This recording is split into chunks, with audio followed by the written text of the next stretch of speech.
Spread love everywhere you go. Let no one ever come to you without leaving happier. Good morning, students, and welcome to your English Literature Class 5.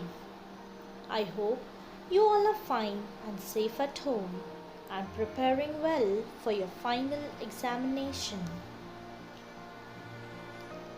My dear students, today we shall learn a new unit, that is Unit 8, A Girl Called Manu.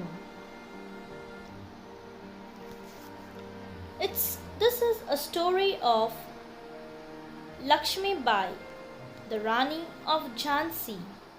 So let's see what is said about her. There are 8 scenes in this story, but today we shall do only the 4 scenes. I will read to you and explain to you side by side. Lakshmi Bai, the Rani of Jhansi, was a brave young queen known for her heroism.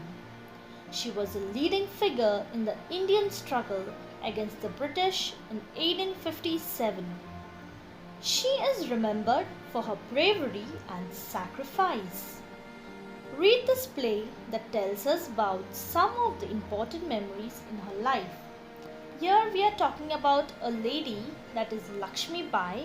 She is known as Rani of Jhansi. She is a brave woman and she is known well for her heroism.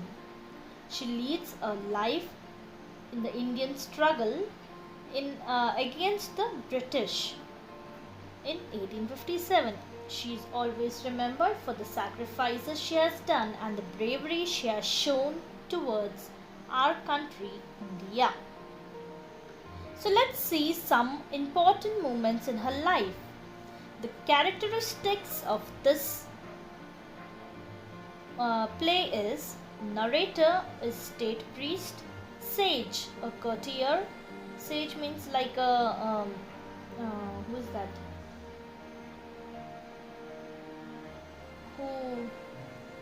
Sage is a priest kind, okay. Moropant Tambe, Major Illis, Tambe's wife, soldier. Manu, Rani, Nana, Gangadhar Rao, messengers and ministers. These are the characters in this story. Narrator: Moropant Tambe, a courtier of the Maratha ruler Bajirao II, is very happy today. He and his wife have had a baby girl and they have named her Manikarana, Manu for short.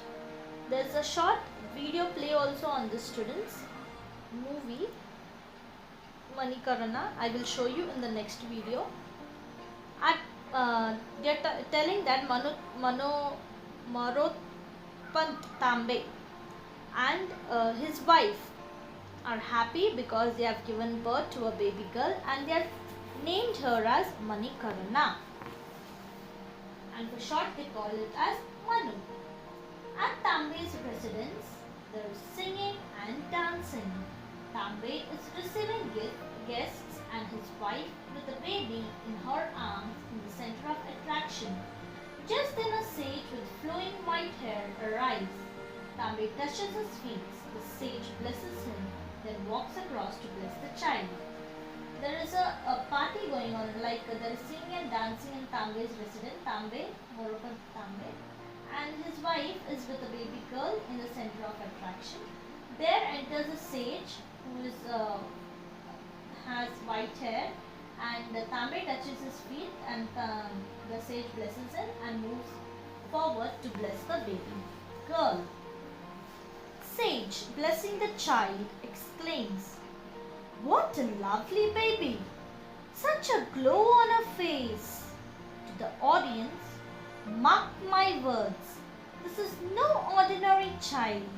She is destined to make history. Take good care of her." Everyone present listens in awe and stand still as the sage leaves. Mark my words, he's saying. Remember, when the sage moves forward to bless the child, he says, such a beautiful baby. What a glow on her face, such glow. Like smile. When you see at a person, you get the glow and you know the positiveness of the person. So he's telling to the audience, mark my words, remember my words, what I'm saying. This child is not an ordinary one. She is destined to make history. She's going to make something great. Take good care of her. She's going to become famous. So everyone present listens to what the sage says and then he leaves. Scene 2 tells us that narrator. As a young girl, Manu has a friend and companion, Nana, the son of Bajirao. A young girl and boy of the same age, dressed in riding gear, enter. The boy is out of breath. Now Manu has friends, as new children have friends. She also has friends and companions. Nana, the son of Bajirao.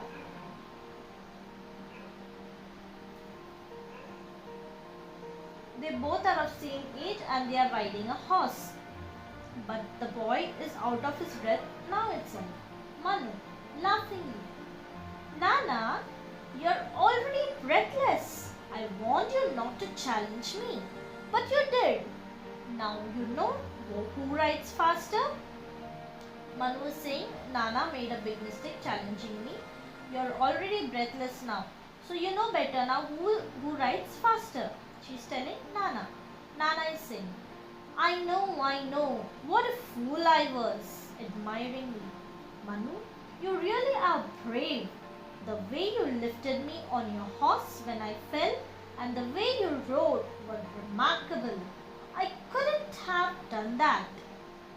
Nana is saying, you're remarkable. You're extremely good in riding a horse, and the way you picked me up from the when I fell down and the way you rode the horse was remarkable. I couldn't have done. I cannot do the way you are. Manu, all this is due to my father, Nana. After my mother died, he took me to Bitura, where I took lessons in horse riding and warfare. Someday I shall become a soldier. Now Manu is saying this is all because of my father, because as soon as my mother died, my father took me to Bitura and where they taught me horse riding and warfare. Someday I shall become soldier, she's saying, Nana, and I shall ride by your side. Remember, Manu, if you ever need me, all you have to do is call. Now Nana is saying, I shall ride beside you when you are riding. But remember not to call me whenever you need me. Manu, I will remember, Nana. Narrator. The two part ways to go to their respective homes. Time flies. Moropant Tambe receives a message. Now, the father of Manu receives a message. Who has a marriage proposal for Manu? The proposal is from Gangadhar Rao of Jhansi.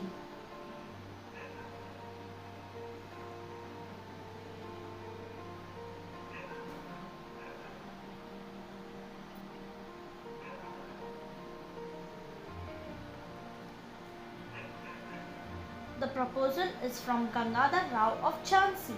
Manu's father agrees to the marriage proposal and is happy.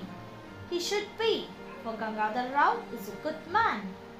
Now, as the two go apart to their respective houses and time flies, Moropant Tambe gets a message, a marriage proposal for his daughter from Gangadhar Rao of Jhansi, and his father is happy for the marriage proposal because Gangadhar Rao is a good man.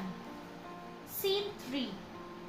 At the scene of the wedding, festives are on, the state priest of Jhansi addresses Tambe. Here already there is a wedding of Manu and Gangadhar Rao and of Jhansi, and there the state priest is there addressed by Tambe. It is a privilege and joy to have such a noble queen. she will surely bring honor to the name of Jhansi. Now the state priest is saying, this is such a great privilege, opportunity for me, because this is a noble queen who will surely bring honor and name of Jhansi forward. Scene 4. Narrator.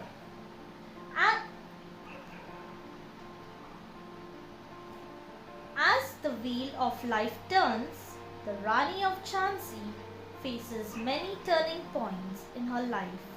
Her happiest moment is when a son is born to her in 1851, but 3 months later the baby dies. Now, as Jhansi gets married as Rani of Jhansi, as Manu gets married and becomes Rani of Jhansi, there are many things that happen in her life as time passes. And in her life, she gives birth, after her marriage life, she gives birth to a son who is born in 1851, but later in 3 months he dies. At the fort of Jhansi, Gangadhar Rao and Rani Lakshmi Bai are in serious discussion. They both are discussing something. Who? Gangadhar Rao and Rani Lakshmi Bai. Gangadhar: Rani, I am very worried. The British are rapidly increasing their power. And now there is a new law. It says that if a king dies without leaving an heir, his kingdom will be taken over by the British. Means, here Gangadhar is telling his wife that Rani, the British are increasing its power day by day, and they are bringing new laws. They are saying if the king dies and you don't have a son, then the kingdom will be taken over by the British. But then Rani is saying, yes, I know. The cunning British have taken over many kingdoms like this, and our son is no more. She's saying, yes, I know about this, and these cunning Britishers have done many things like this. They have taken many kingdoms, and we don't have a son now. Gangadhar: but Rani, we can adopt a son, if you agree. Rani says, I will be very happy to do that. So here Gangadhar says we can adopt a son, and then Rani is happy to adopt the son. Students, we shall continue with the scene 5 in the 5, 6, 7, 8 in the next class. If you have any doubts, you can contact me. Success is the sum of small efforts repeated day in and day out. Success is a sum of small efforts repeated day in and day out. Thank you, students.